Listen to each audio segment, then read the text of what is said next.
नमस्ते, मैं डॉक्टर विजय कुमार माने, MD homeopathy, founder chairman of modern homeopathy multi speciality clinics across India.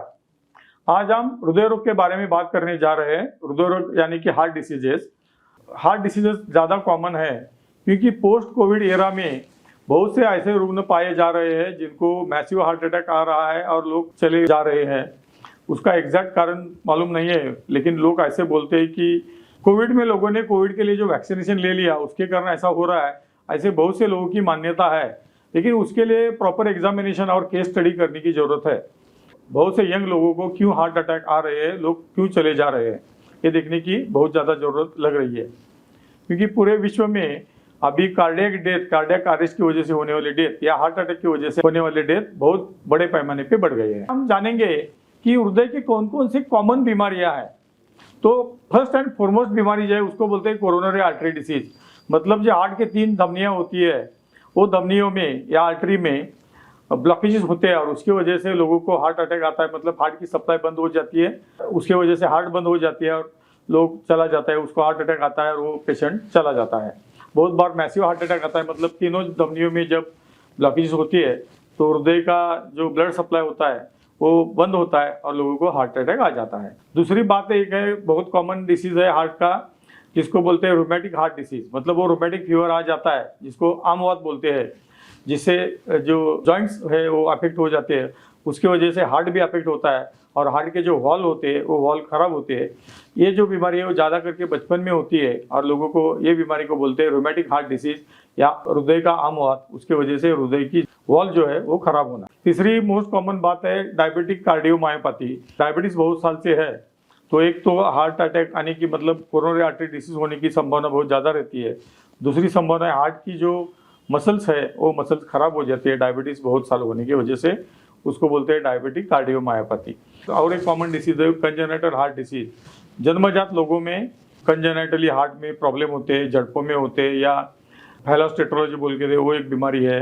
ASD बंद नहीं होता या वीएसडी बंद नहीं होता, ऐसे कुछ कंजेनिटल हार्ट डिसीज है। या जो ब्लड वेसल्स होते हैं वो अलग अलग जगह पे होती है, उसके वजह से पेशेंट को कॉम्प्लिकेशंस होती है, वो बीमारी को बोलते हैं कंजेनिटल हार्ट डिसीज। तो जो मोस्ट कॉमन डिसीजेस है वो 3 है, एक कोरोनरी आर्टरी डिसीज, दूसरा रोमैटिक हार्ट डिसीज और तीसरा डायबिटिक कार्डियोमायोपैथी। इसके बारे में बात करेंगे। तो पहले हम कोरोनरी आर्टरी डिसीज या सीएडी उसको बोलते हैं, उसके बारे में बात करेंगे। हृदय को सप्लाई करने वाले हर एक ऑर्गन को ऑक्सीजनेटेड ब्लड की सप्लाई की जरूरत होती है। जो अपना हार्ट होता है या हृदय होता है उसको 2 मेन आर्टरीज सप्लाई करती है, एक राइट कोरोनरी आर्टरी और लेफ्ट कोरोनरी आर्टरी और उसके ब्रांचेस। तो क्या होता है, जब हार्ट अटैक आता है तो कोरोनरी आर्टरी में ब्लॉकेजेस होता है, दोनों या आर्टरीज में हो सकते हैं या उसके ब्रांचेस में ब्लॉकेजेस, 3 या 4 आर्टरी में भी ब्लॉकेजेस हो सकते हैं, मेन जो 4 आर्टरीज है। तो इसको बोलते हैं कोरोनरी आर्टरी डिसीज या कोरोनरी हार्ट डिसीज या हार्ट अटैक आ जाना, ऐसे उसको बोलते हैं। तो जो ब्लॉकेजेस होते हैं, बहुत बार 3 आर्टरी में ब्लॉकेजेस होते हैं, तो उसको बोलते हैं ट्रिपल वेसल डिसीज। तो ब्लॉकेज होने की वजह से हृदय का ब्लड सप्लाई बंद होता है और कोई भी ऑर्गन को अगर ऑक्सीजनेटेड ब्लड सप्लाई नहीं मिलता तो वो ऑर्गन फेल्योर हो जाता है या काम करना बंद कर देता है। वैसे ही हार्ट में हो जाता है, हार्ट टेम्पररी काम करना बंद कर जाता है या परमानेंटली काम करना बंद हो जाता है। तो हार्ट काम करना बंद होता है तो सभी शरीर को ब्लड सप्लाई करने का काम हार्ट पंप करता है और सभी शरीर में ब्लड सप्लाई करता है, जैसे ब्रेन को और अदर ऑर्गन को, वो बंद हो जाता है और व्यक्ति की मृत्यु हो जाती है। इसीलिए कोरोनरी आर्टरी डिसीज जो है वो ज़्यादा भयानक या ज़्यादा गंभीर है, ऐसे माना जाता है। तो कोरोनरी आर्टरी डिसीज के कारण क्या है? कोरोनरी आर्टरी डिसीज के कारण है कोरोनरी आर्टरीज में ब्लॉकेजेस होना। तो ब्लॉकेजेस क्यों होते हैं? ऐसे माना जाता है कि जो कोलेस्ट्रॉल है वो बढ़ता है और कोलेस्ट्रॉल बढ़ने की वजह से कोरोनरी आर्टरी में ब्लॉकेजेस होता है। मैं पिछले 29 साल से प्रैक्टिस कर रहा हूँ और ये जो गंभीर बीमारी है जैसे कि heart diseases, cancer, kidney failure, liver cirrhosis, rheumatic diseases, मेंदू की बीमारी, ऐसी गंभीर बीमारियों का इलाज हम मॉडर्न होम्योपैथी के संशोधित उपचार से पिछले 29 साल से कर रहे हैं। तो मेरा तजुर्बा ये बताता है कि कोरोनरी आर्टरी डिसीज का कारण कोलेस्ट्रॉल भी हो सकता है, लेकिन उससे ज़्यादा जो लोगों में ज़्यादा मात्रा में कार्बोहाइड्रेट खाया जाता है, जैसे कि राइस, गेहूँ या बाजरा या ज्वार, वो कार्बोहाइड्रेट की ज़्यादा मात्रा खाने की वजह से जो ज़्यादा मात्रा में कार्बोहाइड्रेट शरीर में चला जाता है वो अपने आर्टरीज में जाके उधर रुक जाता है और उसका ब्लॉकेज बनता है। यही एक प्रमुख कारण हो सकता है। दूसरा कारण मेरे हिसाब से, जो लोग पेन किलर्स बहुत साल तक खाते हैं या ज़्यादा मात्रा में या ज़्यादा साल तक खाते हैं, ज़्यादा दिन तक खाते हैं, तो उन लोगों में भी आर्टरी में ब्लॉकेज होने की संभावना बहुत ज़्यादा दिखती है।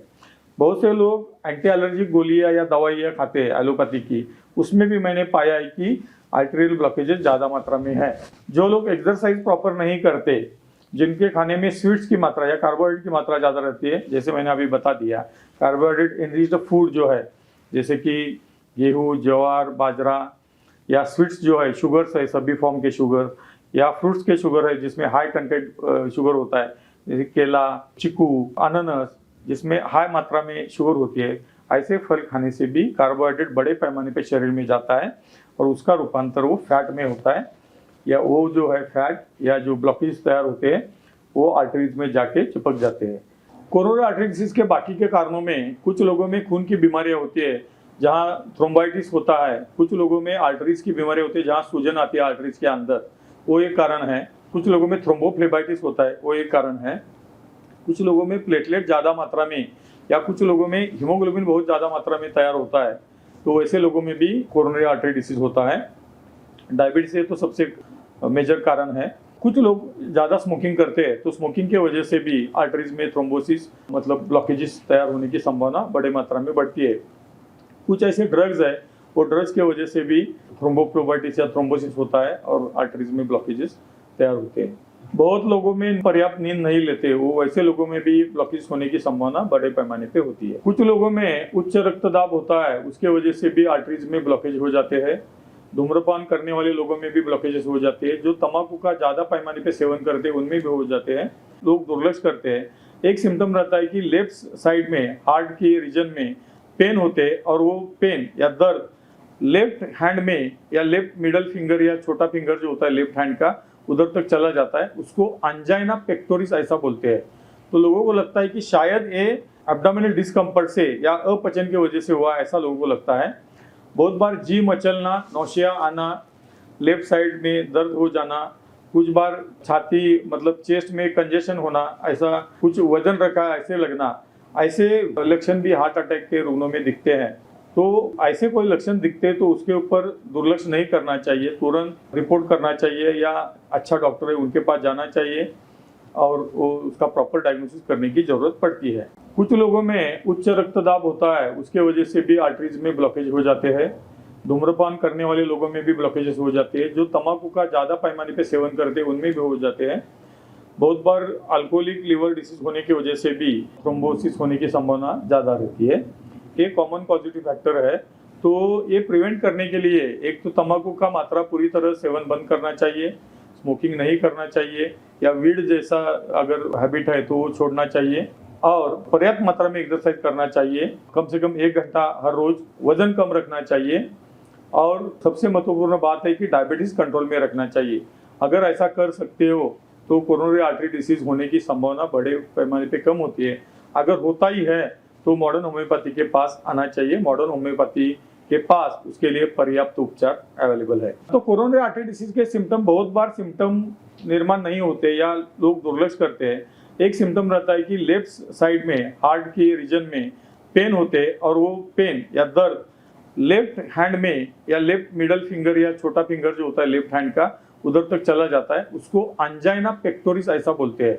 तो लोगों को लगता है कि शायद ये एब्डोमिनल डिस्कम्फर्ट से या अपचन की वजह से हुआ, ऐसा लोगों को लगता है।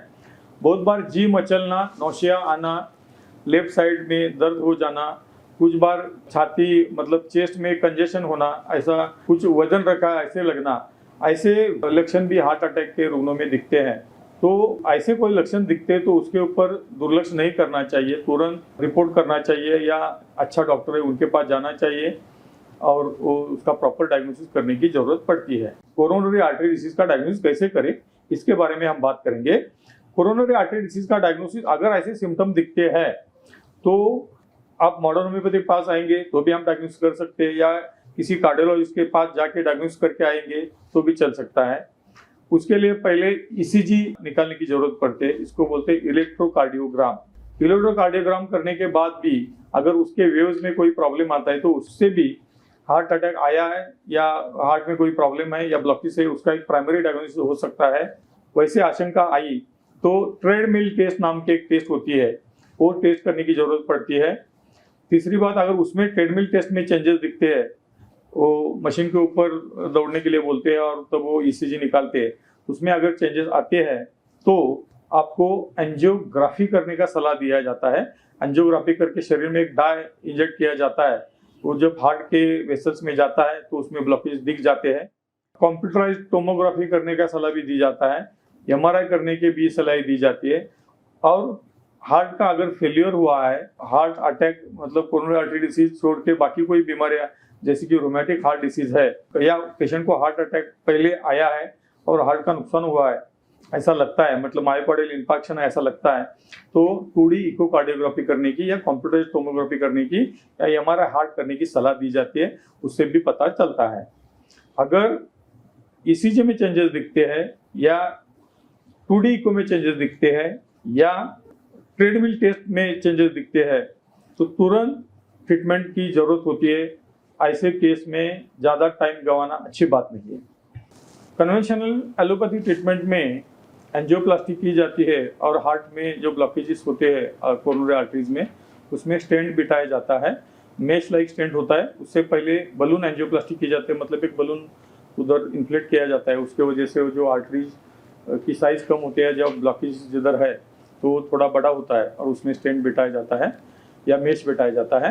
एक कॉमन ट्रीटमेंट है।